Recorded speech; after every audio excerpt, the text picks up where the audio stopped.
अस्सलाम वालेकुम जी।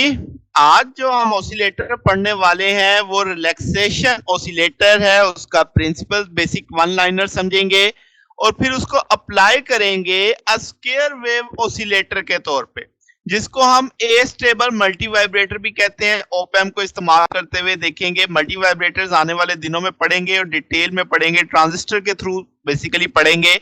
मगर ए स्टेबल मल्टी वाइब्रेटर इसी को भी कहा जा सकता है जो स्क्वायर वेव ऑसिलेटर है। तो शुरू करते हैं। रिलैक्सेशन ऑसिलेटर प्रिंसिपल क्या है कि आपने आरसी टाइमिंग सर्किट को इस्तेमाल करना है, जो आपके पास जो आपका जनरेट करेगा एक पीरियोडिक वेव फॉर्म, और उसकी स्टेट को चेंज करने के लिए आरसी सर्किट को यूज करना है। यानी ऑसिलेशन डालनी है ना भाई।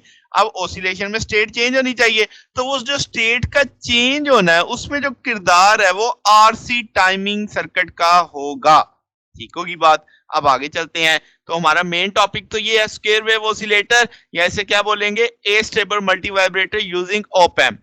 अब हमने ऑपरेशनल एम्पलीफायर का पूरा चैप्टर पढ़ा है, हमें अब उसकी बेसिक्स अच्छे से पता है। तो क्या है जनाब कि आप जानते हो कि बेसिक स्क्वायर वेव में क्या है कि ये कौन सा ऑसिलेटर है, रिलैक्सेशन ऑसिलेटर। अब जब मैंने लफ्ज रिलैक्सेशन ऑसिलेटर आ गया तो आपके जहन में आ गया इसमें आरसी टाइमिंग सर्किट होगा। क्या जनाब कि आपने इसमें कैपेसिटर की चार्जिंग और डिस्चार्जिंग का फायदा उठाना है। अब कैसे होगा जरा समझते हैं। सर्किट डायग्राम आपको देख रहे हैं कि नेगेटिव जो इन्वर्टिंग इनपुट है उस पे आपने कैपेसिटर कनेक्ट किया हुआ है, यानी जो आपने से वीसी, यहाँ की वोल्टेज को वी, नेगेटिव को वीसी मेंशन कर दिया है। ठीक होगी। अब आपके पास जो पॉजिटिव टर्मिनल है यानी non inverting terminal op amp का, वो एक फीडबैक आउटपुट है, यानी आउटपुट से आ रहा है आपके पास R1 और R2 का एक नेटवर्क है जो कि कनेक्टेड है। ओके होगी बात। अब ये वेव फॉर्म कैसे बनेगी, क्या होगा इसमें, ये जरा समझते हैं।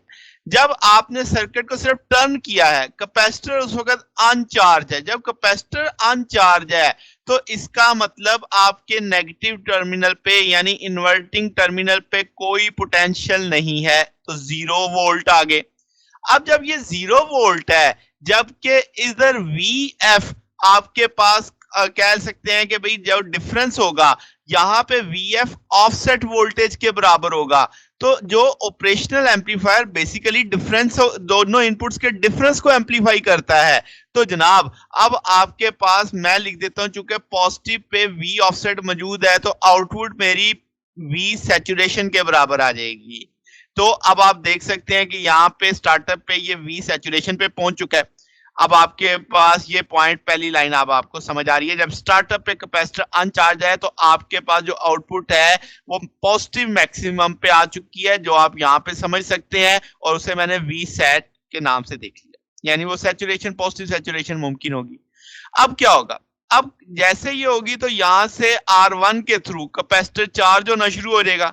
जब कैपेसिटर चार्ज होगा इसका ना यहाँ पे पोटेंशियल डिफरेंस डेवलप होना शुरू हो गया, और ये पोटेंशियल डिफरेंस डेवलप होते होते होते अगर फीडबैक वोल्टेज Vf के बराबर हो जाए, यानी जो नॉन इन्वर्टिंग वाली फीडबैक है, तो उस लम्हे जैसे आप ये देख सकते हैं बढ़ते बढ़ते बढ़ते ये Vf के बराबर हो गया।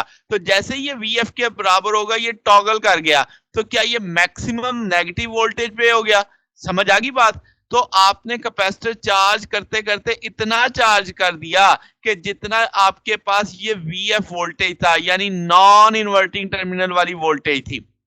तो जनाब अब आपके पास इस दौरान क्या हुआ, ओप एम्प ने स्विचिंग की, वो मैक्सिमम नेगेटिव स्टेट पे चला गया। जैसे आप ये देख सकते हैं इसकी आउटपुट नेगेटिव स्टेट पे आ गई।